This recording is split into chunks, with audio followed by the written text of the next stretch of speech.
Jez San, who is the holder of an OBE. He received it for his services to the video game industry many, many years ago by creating this super duper 3D capable chip. And he's going to take a look at the industry. He's going to talk about some of the innovations that are in existence today. Hey, thank you, Mike. Hello, everyone. I'm Jez San. I am 20 plus years in the computer industry for my sins. I was the founder of Argonaut, which was a computer games developer, and Arc.com, which was a microprocessor company. Both of those IPO'd in 2000. I luckily was able to cash out, and so now I'm a technology investor. PKR, hopefully many of you already know it, some of you probably don't. I'm just going to show you two quick TV ads, 30 seconds each, that give you a flavor of what it is. Some people think that brains are the opposite of brawn. Or that a big personality makes for a weak character. Some people think they've got this game figured out. But the best learn something new every time they play. Some people think that poker's about more than just the cards. If you're one of them, then you need to bring your game to PKR. Let's play. Yes, let's play. This is a more recent ad. The key thing of both of these ads are that these are using the in-game footage. This is actually what the players play, what they see when they play PKR. This isn't CGI, and then we bait and switch and give you something two-dimensional in the game. This is, what you see here is exactly what the game looks like.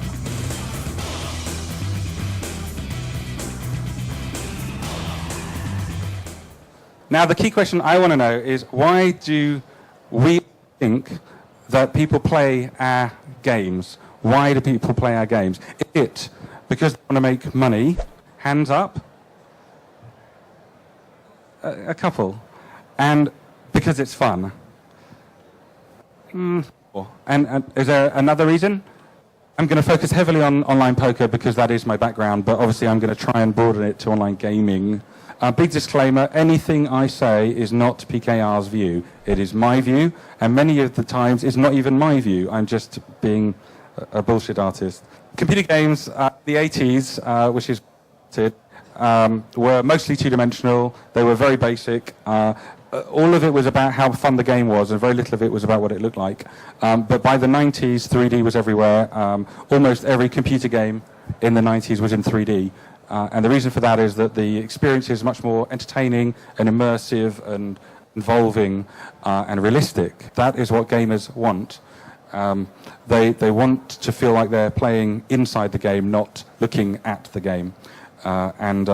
Just to give some examples, Grand Theft Auto, or GTA as it's now commonly known, in the distant past used to be a two-dimensional game, as you can see on the left. More recently, it's become a three-dimensional game, which is when it became huge and was the best-selling game of all time. Another example, football. In the old days, we used to play football on our computers in 2D, looking top-down, seeing the players from above, seeing the pitch from above. It was fun, but it wasn't realistic.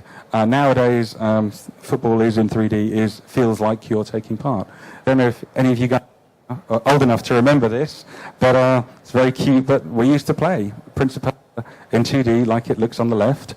And now we play Prince of Persia in 3D, and the movie is coming out with Jake Gyllenhaal very soon, which will hopefully be very cool. You know, when computer games were in 2D, they were fun, but they were significantly improved when they went to 3D, and they became much more immersive. I grabbed some screenshots of what these online games used to look like. Party Poker in 2001 looked like it did on the left. They made a huge improvement, but now what it looks like on the right. Actually, no, it's changed slightly from that too, but largely it stayed the same. You know, you have to think that this is still largely a two-dimensional game. Poker Stars on the left in 2001, and on the right now, they made huge leaps and bounds in their game in the last 10 years.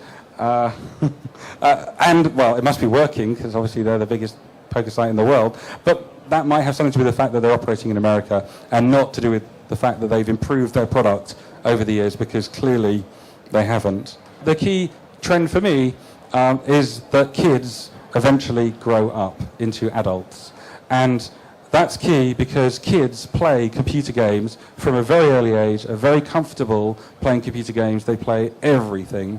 And when they become adults, they're not suddenly going to drop their expectations and suddenly want to play something that looks like 20 years ago's crap. They are going to want to play something that is commensurate with what they're used to and, they're getting from every other medium. So why wouldn't they get it from online gaming as well? This is what people do all of the time, and why wouldn't they want to do it when they're playing online games? A small view on the download versus no download. I don't think people care. I think the difference between download and no download is insignificant because both, whether the game is a no download game or a download game, it still downloads. It's just it doesn't necessarily ask you, do you want to install? But it's still downloading. It's downloading the same amount of content. People don't really care how long a game takes. I think PKR is a proof of that. The PKR download is more than 500 megabytes. I also don't think that poker and online gaming is an impulse buy. I think that they want to play, and they're going to play for hours. So whether the game takes seconds to download or not is not important.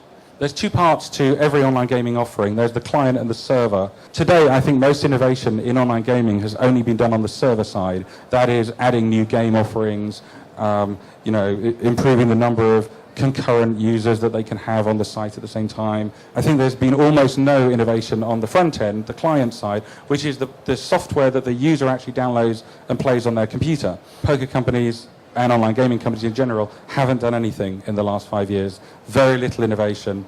People in the industry are taking the view that if it ain't broke, don't fix it. They've got loads and loads of players. Why do they need to improve their product? All the innovation in the online gaming industry has been significant innovation in marketing, which is good. Hey, well done to them. This conference is testament to that. But there's been very little innovation in the actual product. Players need to get more savvy, and eventually they will, into what sites they play on and why. Particularly, players need to figure out which jurisdictions are meaningful, which ones are going to protect them better. Now I'm going to talk about some of the innovations that have happened in the industry. Community and forums are very important. We certainly believe in them in PKR. It's funny how many online gaming companies avoid having a forum and avoid having a community. And the reason why is that the lawyers tell them not to. The lawyers tell them, if you have a forum and someone writes something bad, you're responsible for it. Now, that might be the technicality of the law, but in practice there are ways of mitigating that. It's unforgivable for me to not have a community and not have a forum and not allow your users to interact with each other and with the company. Here are some recent innovations that I like that have happened in online gaming, and I'm going to try and talk about ones that other people have done. That one, obviously, you run out of cash at the table. You've got options that you can set that bring in more cash really fast so that it doesn't interrupt your play. Those are kind of obvious ones. The more unobvious ones, Run It Twice, Full Tilt's doing, and a few other people. This one is when you've been dealt a poker hand, it will deal the flop twice if you've asked to run it twice. And the reason for that is it will decide a winner each time of each flop so that you can't luck out and get an amazing hand twice in a row. What it does is reduce the likelihood of you sucking out and doing something like weird, and increases the chance that the right hand will win, the correct hand, the better hand.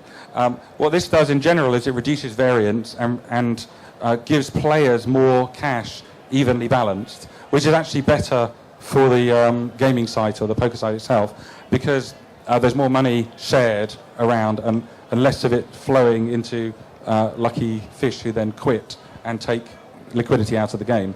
Buddy lists also, those have got a lot more possibility to get better. Already, you should be able to find your friends and play on the same tables as them. And, some of them allow you to find your fish, find the people that you most are going to make money off and attack them. But there could be a whole host of different kinds of buddies you could go for.